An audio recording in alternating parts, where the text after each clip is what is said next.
What the heck am I doing? Oh my gosh.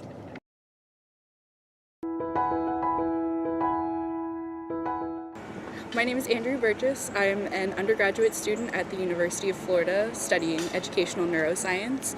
I enjoy spending time with my family, hanging out with kids, reading, learning about the brain, and I also happen to be gay. And sometimes that's still weird for me to say out loud, but here we are today. For me, my coming out process has been nothing short of extremely messy and difficult, but I'm at a place now where I feel like I'm comfortable with myself. I spent many years wrestling with all of my thoughts and feelings, and in the early years, I desperately did not want to be gay. I had this sort of perception about my own identity. There's nothing wrong with it, but yet it's not something that I equated to myself, and I had to really reframe that in my own mind to tell myself that it's not bad, it's not wrong, it's not dirty, it's just something that's different, and different doesn't necessarily mean bad, just something that is. Through my own coming out process, I've become extremely passionate about wanting to protect LGBTQ+ youth and help them understand that they are just as valid and loved as anyone else. And I stumbled upon this topic of conversion or reparative therapy, which in some way seeks to change an aspect of someone's gender or sexual identity.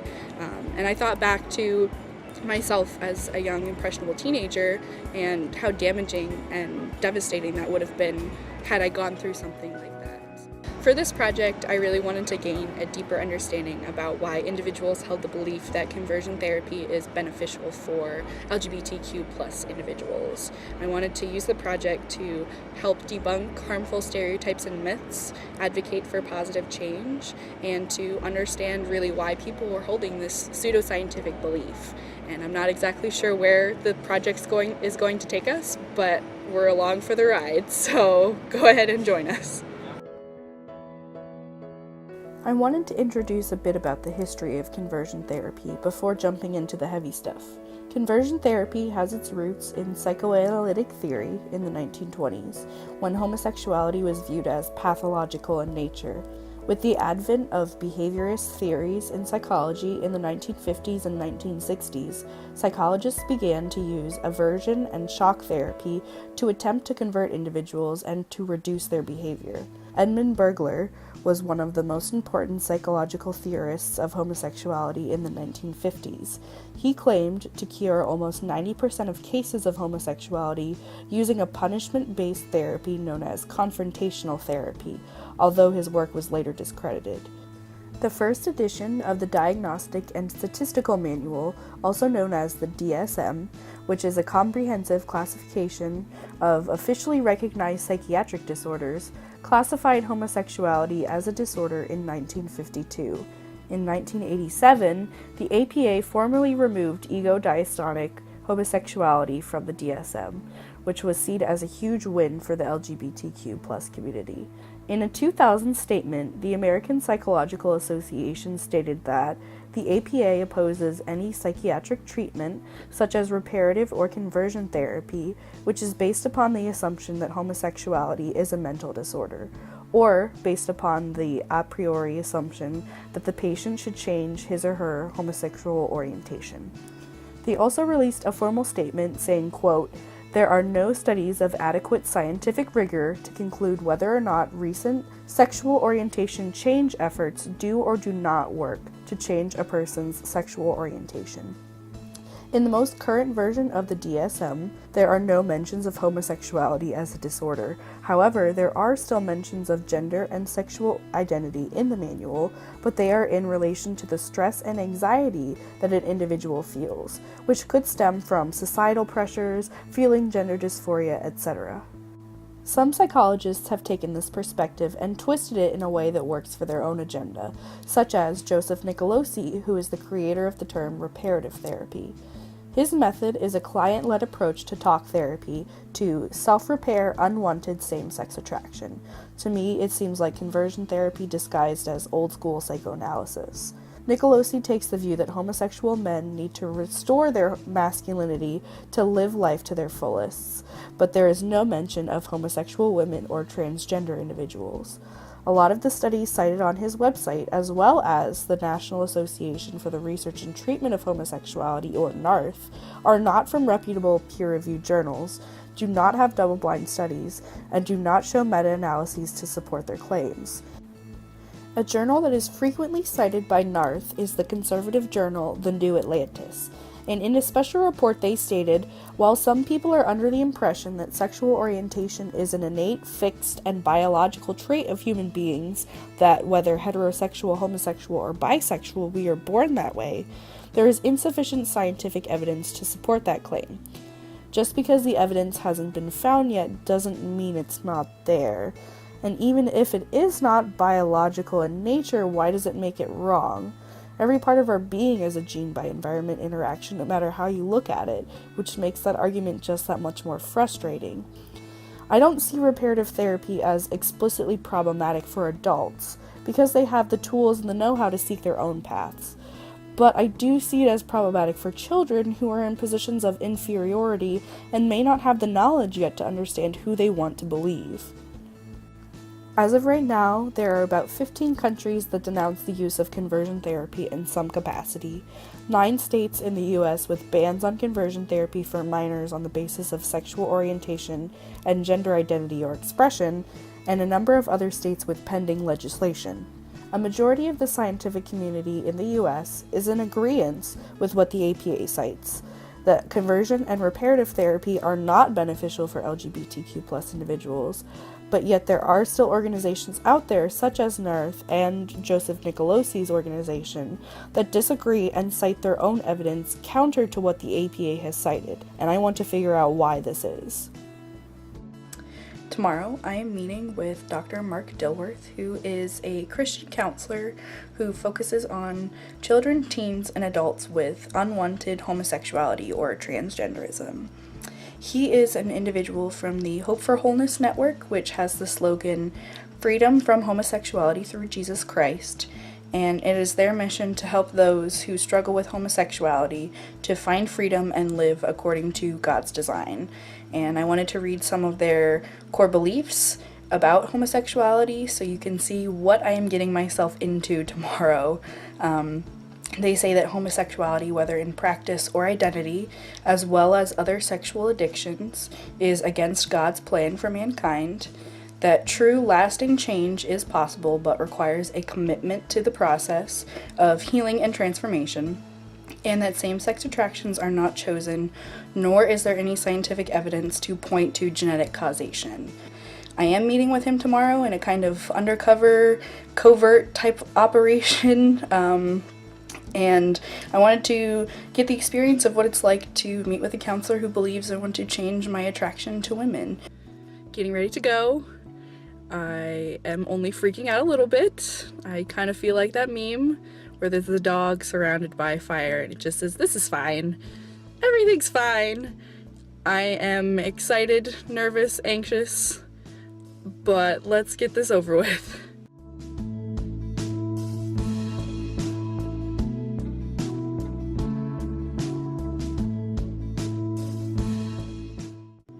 I am here.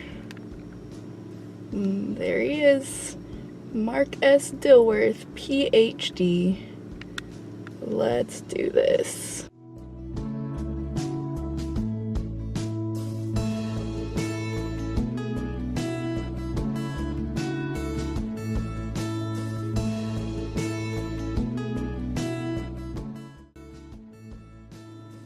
Wow. Oh my gosh, that was intense, to say the least. I am still not really sure how to make this into anything that sounds coherent. I'll try my best. Went into his office. He had a sheet that I had to fill out that talked about my background, kind of the issues that I was dealing with, and the reason why I wanted to come to him in the first place.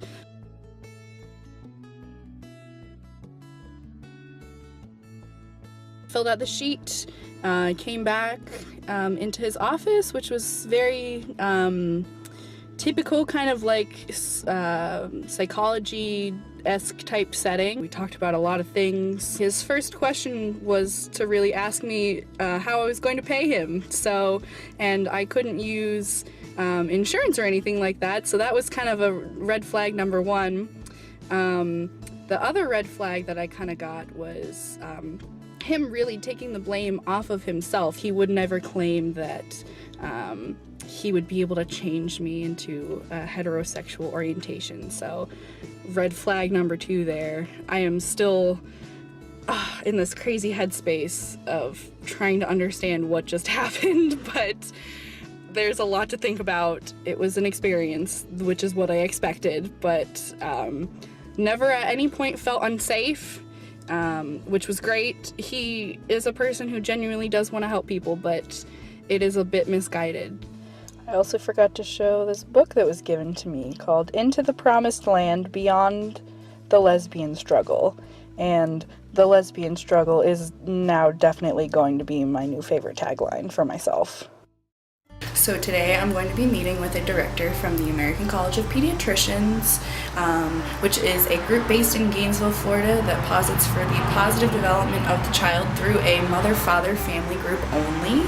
I want to talk to him about his and the organization's perspective on conversion and reparative therapy, as well as gender and sexuality in general. So I'm not going to be recording my conversation with him, but I will give a full update after the fact. I just got done interviewing one of the directors from the American College of Pediatricians, and I'm honestly feeling a bit defeated right now and quite frustrated. I'm kind of kicking myself right now because I feel like I wasn't as prepared as I should have been. A lot of the times he turned the questions around on me, so kind of like, well, why do you say that? Why do you think that? Or the questions were answered in sort of a roundabout way. I did ask him about what the college's viewpoint on reparative therapy is, and he said to dive a little bit deeper into their website. I think the thing that's making me feel the most emotional right now is I'm thinking about the family that I have envisioned for myself now, and I realize that there is a group of people out there that say that the family that I want isn't optimal for raising a child. Makes me feel pretty upset. Having your beliefs and viewpoints challenged in a pseudoscientific way, in a way that is framed from a scientific viewpoint, has made me feel really upset. I'm feeling kind of defeated, kind of broken a little bit, but I knew that this project was going to challenge me, and I'm trying to take it in my stride and realize that I still know who I am, and I want to look through the literature that they have and figure out if it's science or if it's not. I've had a couple of weeks to digest the two experiences that I've had. So I'll first talk about the conversation that I had with the director from the American Academy of Pediatricians. As I mentioned before, I felt like the conversation wasn't as productive as I wanted it to be, but at no point in the conversation did I feel like he was being nasty or hateful to me in any way, shape, or form. I had initially asked, what makes your organization different from other mainstream organizations? Because it seems like some of their viewpoints run counter to what the American Academy of Pediatricians, as well as the APA, may cite, such as using corrective corporal punishment and abstinence-only education. The way that he answered the question was to say that just because they have a certain set of beliefs that they believe to be based on valid scientific knowledge that everyone else might not back up, doesn't mean that they are not influential or correct. He was kind of pulling the "you're picking on me because we're a smaller organization" card. Another question that I asked him was, in the case where a mother and father are unfit to raise their biological child when the child is placed in foster care, wouldn't a same-sex couple be more optimal for that child? And he said that the college takes a viewpoint, which they say is cited by evidence, that a married mother and father is the most optimal setting for a child, and all other family structures after that are inferior. He also said that the college believes that the mother and father played distinctly separate roles within the family that only one man and one woman can provide for the child. To me, the reasoning behind this is very antiquated, saying that the mother is caring and the father is tough. But he also cited recent research on oxytocin differences between mothers and fathers, which is still highly controversial within all of psychology and neuroscience itself, and it's hard to draw definitive conclusions from that. Their website says, it was founded by a group of concerned physicians who saw the need for a pediatric organization that would not be influenced by the politically driven pronouncements of the day. So I asked him how the organization stays away from political affiliations, to which he said, everyone is political, and that they take an unbiased look at the science and say what is good versus what is bad. All of which I found extremely hard to believe because we're all biased, and taking an objective viewpoint to anything is damn near impossible. So, for obvious reasons, I left the interview feeling kind of frustrated. I did go back and look at their website to see what the college's viewpoint on reparative therapy is. They have a page on their website that tries to deconstruct only 4 research studies done on adults that have shown that sexual orientation change efforts have not been successful. The college takes the stance that science does not support laws that prohibit minors with unwanted homosexual attraction from receiving psychotherapy in accordance with their personal goals and values. Again, the problem that I have with that is children have personal goals and values that change drastically as they age. If you're putting them in an environment where you tell them that their attraction is wrong and that they need to change, that's not therapeutic. On this page, the college is also not showing the benefits of this type of therapy. Where is the science that says that children are better off having gone through these programs? Instead of trying to support their own argument, they just try to pick apart the opposition, which to me does not seem like good science. Next, I'll talk about my therapy session with Dr. Dilworth. As I mentioned before, there were a number of red flags that I noticed upon meeting him. Overall, it felt very different from meeting with my normal therapist. I felt like it was more judgmental, more interrogating in nature, and not because it had a religious undertone to it. We talked about when I first started liking girls and my family history, especially the male members of my family. I saw this therapy as especially problematic because it's exactly what exposes people to vulnerable states when they are capable of producing false memories. He was in a position of authority in his big chair with all of his fancy certifications plastered behind him. And it made me think about the parents who bring their children in, because he said that that was something that does happen sometimes. If you bring them in and tell them that they're broken, that in God's eyes their attraction and self-identities are wrong, and it's coming from an authoritative looking man, I don't know how that's going to affect a young child. To me it seems exceptionally wrong. At one point I had asked him, if God made everyone perfect and in his image, why should I have to change this part of my life? He then used alcoholism and sexual perversions as examples for when humans stray from what is right. He said that it is the human condition to suffer, and that homosexuality is not in God's plan for humanity. Dr. Dilworth basically said that I was at a crossroads where I'm at now, and that I have 3 options for what to consider. 1, I could live a homosexual lifestyle, his words, not mine. 2, to commit to a life of celibacy and admit that I have same-sex urges but not act upon them. And 3, to try to live as a heterosexual, but that will take work. He said that all of it will take work, but people are able to live a more whole lifestyle with him as a facilitator to understand their attractions and move past them. All of these experiences throughout the project, from meeting with these individuals, to researching about conversion and reparative therapy, to reading people's testimonials, have really opened my eyes to the other side. I began to question myself, what if I grew up in a different environment? Would I feel shame about my identity? Would I want to change this aspect of myself too? Reparative therapy is like science, in reverse.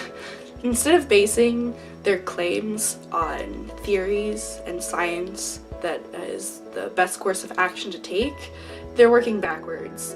These people are saying, hey, there's nothing out here definitively saying that this is hurting people, but that doesn't mean that you should continue doing it or should have started doing it in the first place. Don't get me wrong. Modern therapeutic methods are exceptionally flawed. Everything we do is flawed, but it is based on years of scientific theory and research, and it's backed up by scientists who continue to test and retest their theories to provide people with the best therapy possible. I've realized through this experience that I don't have all the answers, but that's okay. I've also realized that the people behind these efforts don't have some sort of malevolent intention. They're just trying to do their best like everyone else is. These people aren't hateful or ignorant, they're just trying to do what's right. But I've had to keep in mind throughout this project that I'm also doing what I think is right. Exposing what is right and wrong about this is my truth, and I hope that we can come to a place of agreement one day where people aren't seen as broken and strange, and that we are all seen as equals. I hope that you found this as eye-opening and enlightening as I have. Remember to always push yourself out of your comfort zones, intellectually, emotionally, physically, because you'll be thankful that you did. I know that I sure am. Thank you so much for joining me on my adventure.